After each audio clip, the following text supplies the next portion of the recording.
Hey guys, Adam Maynard here, back with another video about relationships. Today I want to talk to you about how all relationships are aligned.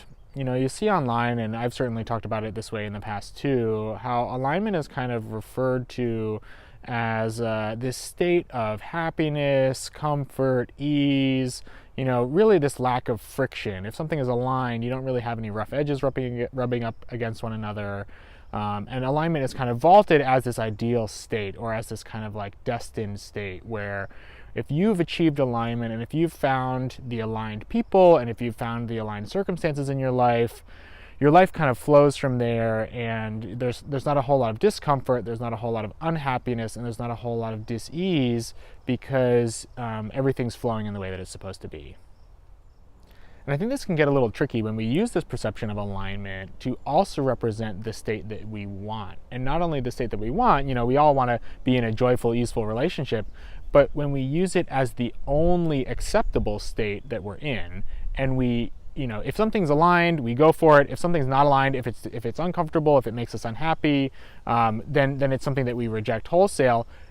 Almost only because we have it in our heads that it's not aligned for us. If it's making us uncomfortable, if it's giving us friction, if it's not really facilitating and flowing, if our lives aren't really flowing in the way that we want them to be in this specific situation, we distance ourselves from it, we get rid of it, we try and neutralize it as this other thing, as this thing that isn't meant for us. We kind of use alignment as this synonymous sometimes with fate. Like if something's aligned, this is destined for us, this is what we want. If something's not aligned, this isn't destined for us, this isn't what we want.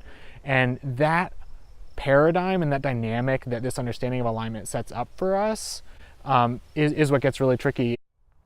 Because if we get in the habit of habitually labeling uncomfortable experiences as bad, and habitually experiencing uncomfortable situations as bad, and distancing ourselves from uncomfortable situations on the basis that they are bad, we can actually end up depriving ourselves of tremendous opportunities for growth.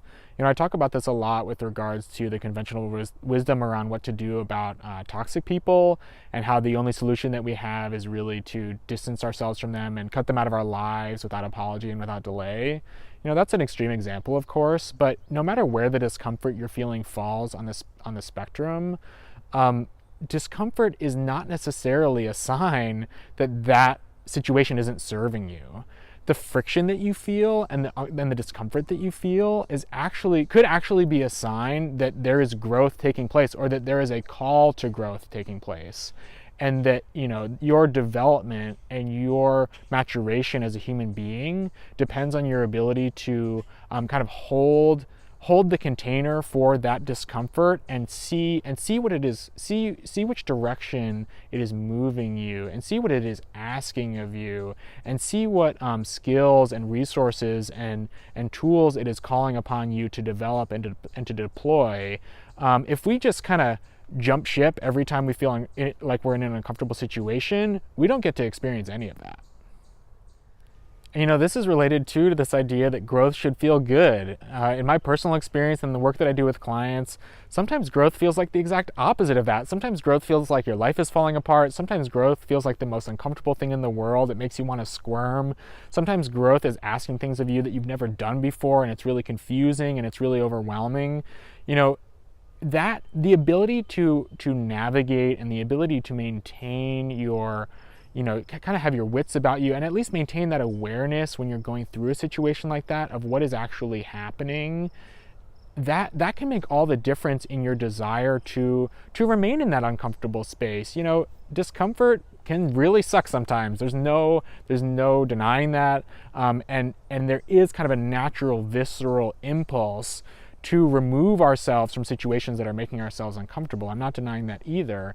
I'm just saying if you can recognize those moments for what they are, and if you can kind of counteract the natural impulse or the conditioned impulse to jump ship, that's when things can really start to take off, because you are then using the discomfort for the purpose that it is providing you, and that is accelerating you towards your ultimate goal in your growth and your development.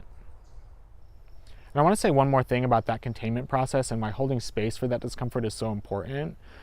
Because when you are able to effectively kind of set set bounds around that agitated feeling and set bounds around that uncomfortable feeling, you are actually harnessing that energy, and you're actually using that energy, kind of all of that tumultuousness, all of that, that desire to flee, all of that desire to escape. If you can actually hold it and grab onto it, it becomes your fuel. It becomes the thing that actually facilitates and catapults you into the next chapter, into the next era, into the next iteration of the journey that you're on.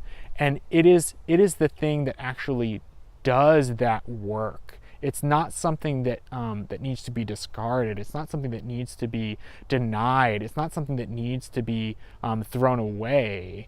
It is the thing that's serving you. You know, growth is a process of refinement. Growth is a process of release. Growth is a process of shedding the parts of you that no longer serve you and growing into the parts of you that do. And that process of replacement, you know, if we want to think about it in biological or natural terms, you know, in times of great transition, in times of great metamorphosis, you know, those, you know, when you are discarding the skin that you've lived in for a long time, or when you are discarding habits that you've lived in for a long time, you know, you will feel that in your body. You will feel the tension. You will feel the sadness. You will feel the anxiety that you've carried with you for, you know, that those habits have generated for so long. And we, you know, as Marianne Williamson says, we heal through a kind of detox. Those things have to come up in order to come out. So let's go back now to the idea that I started this video with. All relationships are aligned. If we can see now with this new perspective how even the most discouraging, uncomfortable relationships are serving our highest growth potential as much as, or maybe even more so, than our easeful, joyful relationships are, we'll see the purpose that they are serving. You know, if we're here to become the embodiment of our deepest desires and become the best versions of ourselves and self-actualize, we won't experience uncomfortable situations as lacking anything. We won't experience them as a situation to flee from. We'll see them as situations to use, and then we'll actually be able to set about doing that important work.